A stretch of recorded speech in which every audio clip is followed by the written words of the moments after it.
अस्सलाम वालेकुम नाज़रीन, मैं हूं अफजाल भट्ट। आप देख रहे हैं TT22 न्यूज़। और एक स्टोरी मैं पहले जो इससे पहले कर चुका हूं, एक मकान के हवाले से और इमाम मस्जिद के हवाले से, उसी बारे में आज दोबारा उसका फॉलोअप कर रहा हूं, जिसमें बेवा जो उनकी बीवी थी मौलवी असलम की, जिनसे उन्होंने शादी की, चौथी शादी, उस हवाले से बात कर रहा हूँ। उनके माजबीन नाम की औरत थी, जिसकी औलाद में से 2 बेटे 1 बेटी थी, जिनमें से एक हार्ट पेशेंट है जिसका नाम नदीम था। उसका जिक्र मैंने पहले भी किया। उनकी मिसेज भी थी नसरीन, उनसे भी बात इस मुतल्का हुई।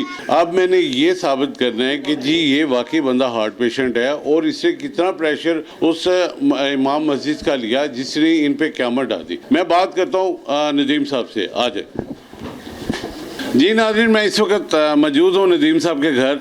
माजबीन के जो बेटे हैं उनसे जो हार्ट पेशेंट हो गए हैं, इसी टेंशन को लेके कि इमाम मस्जिद साहब ने इनके साथ जो जुल्म, जो इनके सुतेले बाप थे, गलती बड़ों बड़ों से हो जाती है, लेकिन असल बात यह है कि माजबीन ने बेचारी ने, उससे क्या पता था कि जिस बंदे से वो निकाह कर रही है अपने साहब का शोहर के मरने के बाद, वो बंदा इनके लिए वबाले जान बन जाएगा, इसकी औलाद के लिए और उसके लिए। ये भी हो सकता है कि माजबीन की जो मौत वाक़या हुई है वो मौलवी असलम की ही वजह से हुई है।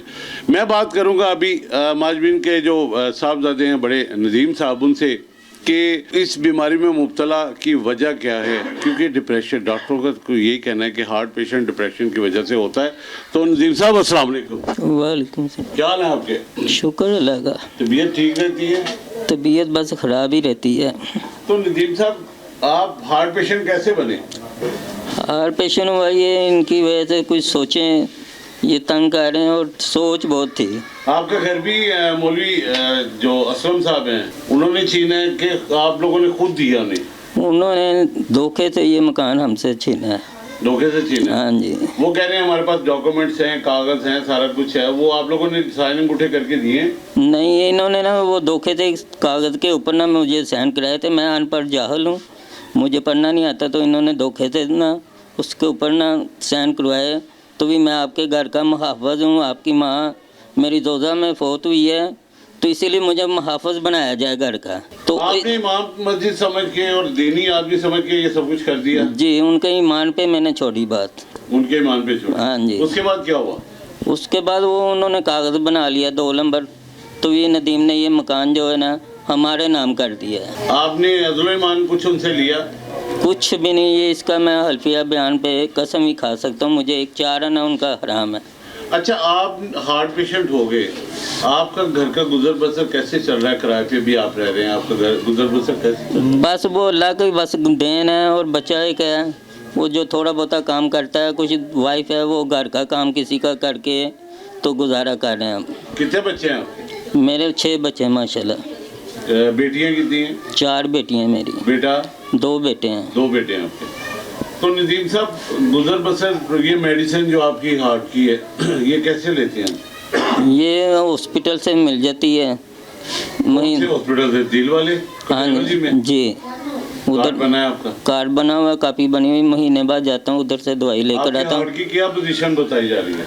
हार्ट की पोजीशन ये है, मुझे स्टंट पड़े हैं 2, उसकी वजह से ये दवाई उनके पास से ही लेता हूँ मैं। डॉक्टर ने स्ट्रेस लेने से मना किया आपको? हाँ जी, काम करने से मना किया हुआ है। बड़ा काम नहीं करना, कोई लुदगी वाला काम नहीं करना, आराम करना है फिलहाल। तो उन्होंने क्या है, आपको क्या लगता है कि आप किससे, अल्लाह के बाद किससे मदद मांगेंगे कि आपको आपके सारे मामला ये हल हो जाए?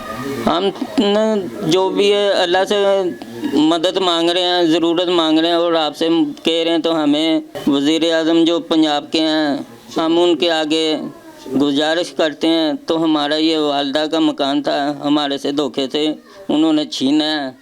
हमारी ये विरासत की वालिद साहब की जायदाद थी। अच्छा, इसमें आपकी भावज पर भी हमला हुआ, घर को तोड़फोड़ भी उन्होंने किया, फिर अभी गेट भी लगा दिया उन्होंने। ये फैसला किसका था?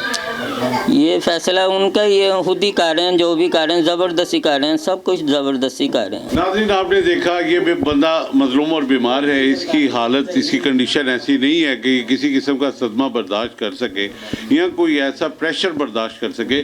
तबीयत, इसके मामला, इसके घर के हालात, इमाम मस्जिद साहब, खुदा का खौफ होना चाहिए। आप लोगों को दीन की बातें समझाते हैं, उन्हें हदीसें मुबारक सुनाते हैं, लेकिन उन हदीसों का, उन नमाज़ों का क्या फ़ायदा जब आप अपनी ही, चाहे ये सगी नहीं है, सौतेली है, उनके साथ ऐसा जुल्म और ज़्यादती, बड़ी अजीब सी बात है। खुदा का खौफ होना चाहिए। और फिर जो बात मैं हर बार कहता हूँ कि ये सवाल निशान है उन इदारों के लिए जो कानूनदान हैं, ये सवाल निशान है हमारी मौजूदा हुकूमत की वज़ीर आला से, जिनके बड़े बड़े दावे हैं। ये मैं उम्मीद करता हूँ कि इनकी सुनी जाएगी, इनको इनका हक मिलेगा, इनके साथ जुल्म ज़्यादती ना होगी। जी।